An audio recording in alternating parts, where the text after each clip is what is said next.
তোমরা সবাই কেমন আছো? আজকে তো 12ই জানুয়ারি, আমরা সবাই জানি আমাদের বীর পুরুষ স্বামী বিবেকানন্দের জন্মদিন। আজকে আমাদের কলেজেও গেছিলাম, আজকেও হাঁটতে যাওয়া হয়নি। সকালবেলায় বাবার জন্য একটু খই বানিয়ে দিলাম, মুরগি।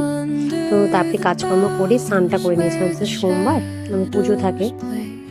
এই কালকে একটা না তোমাদের কথা বলছিলাম, এই যে রেডি হয়ে কিছু খেয়েও যায়নি গো, এত তাড়াতাড়ি গেছিলাম খেজুর খেয়ে এলাম অনেক দেরি করে, এত খিদে পেয়ে গেছিলো।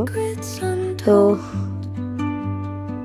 তোমাদের একটা কথা বলছিলাম, দেখো পুরোনো হাঁড়িগুলো, মাঝে সরস্বতী পুজো আছে, কলেজে কাজ হচ্ছে, ছেলেমেয়েরা কাজ করছে, কি সুন্দর ওদের হাতের কাজ। আজকে রোদ দিয়েছে কত বলো। তো তোমাদের কালকে একটা পিঁপড়ের গল্প করেছিলাম। কেন করলাম? সময়ের মূল্য বোঝাটা বড় মুশকিল।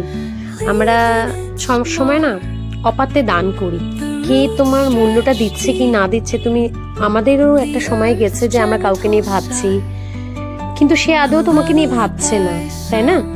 আমরা সময়ের মূল্যটা খুব কম বুঝি, যে সময়টা চলে যায় সেটা কখনো ফিরে আসে না। তাই পিঁপড়ের একটা কথা বলছিলাম, পাখিরা দেখবে পিঁপড়েকে খায়, তাই না? সেটা খেয়ে কিন্তু বেঁচে থাকে। বিভিন্ন ধরনের পোকা মাকড়, পিঁপড়ে কামড়ালে কিন্তু আমরাও খুব ভয় পাই। কাঠ পিঁপড়ে যেটাকে বলা হয়, পিঁমড়ে।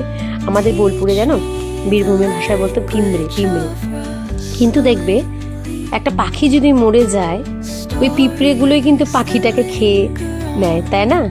তাই তোমার যখন প্রয়োজন হবে, সেই মানুষটা তুমি যতই তাকে আপন মনে করো, তোমার কিন্তু প্রয়োজনের পর তোমাকে কিন্তু ভুলে যাবে।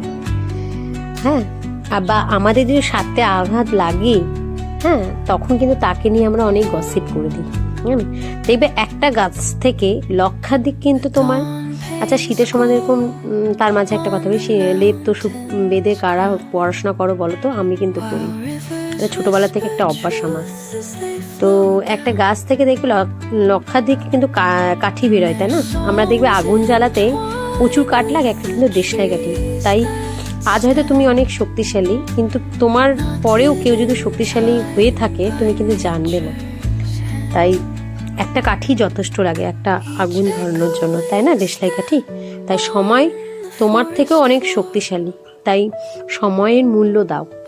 এত ফালতু কিছু না করে সময়ের মূল্য দাও, নিজেকে শক্তিশালী করে তোলো। যে যতই তোমাকে আঘাত করুক, তুমি যেন না বসে যাও। হ্যাঁ, জীবনকে কষ্ট দিও না, জীবনটাকে সময়ের সাথে সাথে নিজেকে শক্তিশালী করে তোলো। আর নিজেকে কখনো না কম মনে করবে না।